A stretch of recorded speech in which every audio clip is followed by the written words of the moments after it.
ये कहानी दूर किसी जंगल की है। जंगल में गर्मियों का मौसम चल रहा था।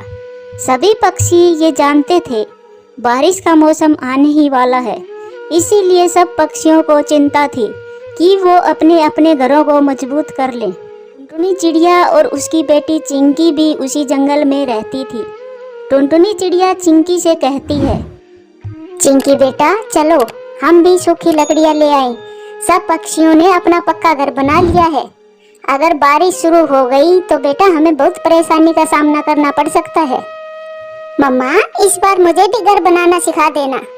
हाँ मेरी लाडो जरूर, अब आपकी सीखने की ही उम्र है। फिर वो माँ बेटी घर बनाने के लिए लकड़ियाँ लेने चली जाती है।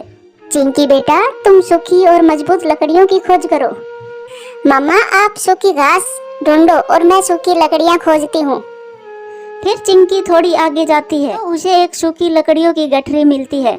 उसे देखकर चिंकी बहुत खुश होती है और अपनी मम्मा को आवाज देती है, मम्मा मम्मा जल्दी आइए, मुझे सूखी लकड़ियाँ मिल गई है। फिर टुनटुनी चिड़िया भी वहाँ आ जाती है। चिंकी बेटा ये लकड़ियाँ तो किसी ने काट कर रखी है, लगता है कोई पक्षी ये लकड़ियाँ भूल गया है। चलो हम यही लकड़ियाँ ले जाते हैं। फिर टुनटुनी चिड़िया और चिंकी वो लकड़ियाँ उठाकर वहाँ से चली जाती है। वापिस माँ बेटी अपना घर बनाना शुरू कर देती है। चिंकी बेटा चलो तुम्हें घर बनाना सिखाती हूँ। पहले तुम इन बड़ी लकड़ियों को जोड़ लो और फिर छोटी लकड़ियाँ ऊपर रखते हैं। मम्मा फिर घास कहाँ लगाते हैं? चिंकी बेटा सूखी घास को घर की छत पर लगाएंगे। ऐसे वो माँ बेटी दोनों मिलकर अपना घर बना रही थी। कालू जी हम लुट गए, हम तो बर्बाद हो गए, हमारी सूखी लकड़ियाँ कोई चुरा ले गया। गौरी कौन हो सकता है वो जिसने मुझसे पंगा लिया है मेरी लकड़ियां चुराकर? मैं छोड़ूंगा नहीं उसे, मैं ढूंढ लूंगा उसे, चाहे कहीं पर छुपा हो। कालू जी अब जल्दी से चलो, मेरी तो सारी मेहनत ही बेकार हो गई। फिर कालू और गौरी दूसरे पक्षियों से अपनी लकड़ियों के बारे में पूछने जाते हैं। रोकी भैया नदी के पास मैंने लकड़ियाँ काट कर रखी थी, कहीं तुमने तो नहीं उठाई? सच सच बताना। नहीं नहीं गौरी, मैंने तो अपना घर 3-4 दिन पहले ही बना लिया था। तुम दोनों टुनटुनी से पूछो, वो आज अपना घर बना रही है। रोकी अगर टुनटुनी आज अपना घर बना रही है तो पक्का हमारी लकड़ियाँ टुनटुनी ने ही उठाई होंगी। फिर कालू और गौरी टुनटुनी के पास जाते हैं। टुनटुनी ने तो उन लकड़ियों से अपना घर भी बना लिया था। गौरी यही है हमारी लकड़ियाँ, मैंने पहचान ली है अपनी लकड़ियों को। कालू भैया क्या हुआ, कौन सी लकड़ियों की बात कर रहे हो आप? टुनटुनी इतनी मासूम मत बनो तुम।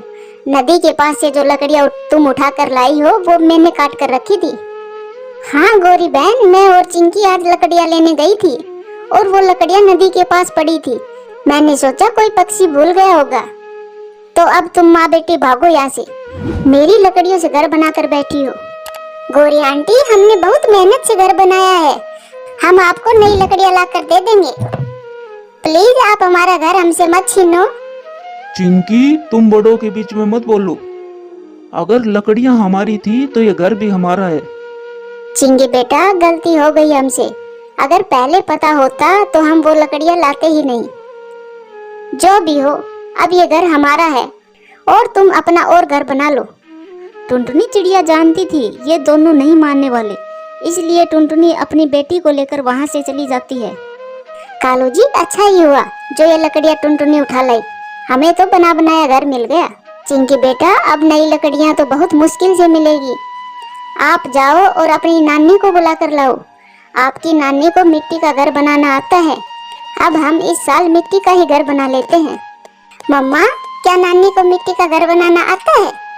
हाँ चिंकी बेटा आप जाइए और नानी को बुला कर लाइए। फिर चिंकी अपनी नानी को बुलाने चली जाती है। चिंकी बेटी कैसे आई हो, आपकी मम्मा तो ठीक है ना? फिर चिंकी अपनी नानी को सारी बात बताती है। बेटा इसमें गलती तो आपकी ही है चिंकी, जो आपने किसी की लकड़ियाँ उठाई। अब चलो मैं आपके साथ चलती हूँ। फिर चिंकी अपनी नानी को साथ लेकर है। टुन्नी बेटा चुप हो जाओ, रोने से कुछ नहीं होगा, मुझे चिंकी ने सब कुछ बता दिया, तुम चिंता मत करो, मैं अभी मिट्टी का घर बना देती हूँ। माँ वो देखो सामने मैंने कितना सुंदर घर बनाया था। बेटा अब उसे भूल जाओ, तुम मुझे गीली मिट्टी ला कर दो। फिर वो सब मिलकर मिट्टी का घर बनाने का काम शुरू कर देते हैं। कालू जी देखो, टुनटुनी चिड़िया अपने लिए मिट्टी का घर बना रही है। गौरी, मुझे मिट्टी के घर में रहना बहुत पसंद है। कालू, ये कौन सी बड़ी बात है? जब टुनटुनी अपना घर मिट्टी का बना लेगी तब ये घर देकर वो मिट्टी का घर ले लेगी। काम करने के बाद चिंकी की नानी चिंकी के लिए बहुत ही सुंदर सा मिट्टी का घर बना देती है। बेटा ये घर देखने में तो सुंदर है, लेकिन बारिश के मौसम में ये घर टूट भी सकता है। माँ आप चिंता ना करें, मैं कुछ दिनों में लकड़ियाँ लगाकर इस घर को मजबूत बना लूंगी। फिर चिंकी की नानी वापस अपने जंगल चली जाती है। वो दोनों माँ बेटी आज बहुत थकी हुई थी, इसीलिए वो जल्दी ही सो जाती है। ऐसे ही दिन गुजर जाते हैं।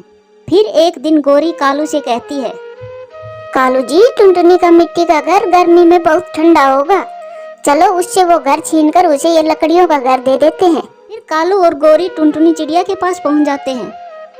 टुनटुनी बहन मुझे बहुत बुरा लग रहा है, आप मिट्टी के घर में रह रही हो, आप ऐसा करो वो लकड़ियों का घर ले लो और हमें ये मिट्टी का घर दे दो।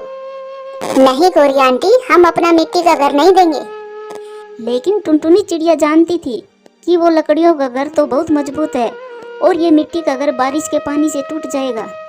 गौरी बहन ये घर बहुत सुंदर है, अगर आपको ये घर सुंदर लगता है तो आप ये ले लो और हम उस लकड़ियों के घर में रह लेंगे, लेकिन बाद में हम वो लकड़ियों का घर वापस नहीं देंगे।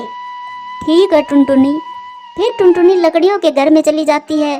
शाम हो जाती है, आसमान में बहुत काले बादल थे। कुछ देर में बारिश होने ही वाली थी। कालू जी मिट्टी का घर तो बहुत ठंडा है, मुझे बहुत अच्छा लग रहा है। हाँ गौरी, अब चलो सो जाते हैं, रात बहुत हो गई।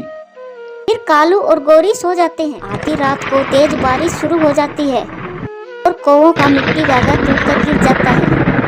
अरे कालू जी मैं मर गई, मेरा पंख टूट गया। गौरी, मेरी टांग भी टूट गई, लगता है हमें किसी बुरे काम की सजा मिली है। कालू जो हमने टुनटुनी के साथ किया शायद हमें उसी की सजा मिली है।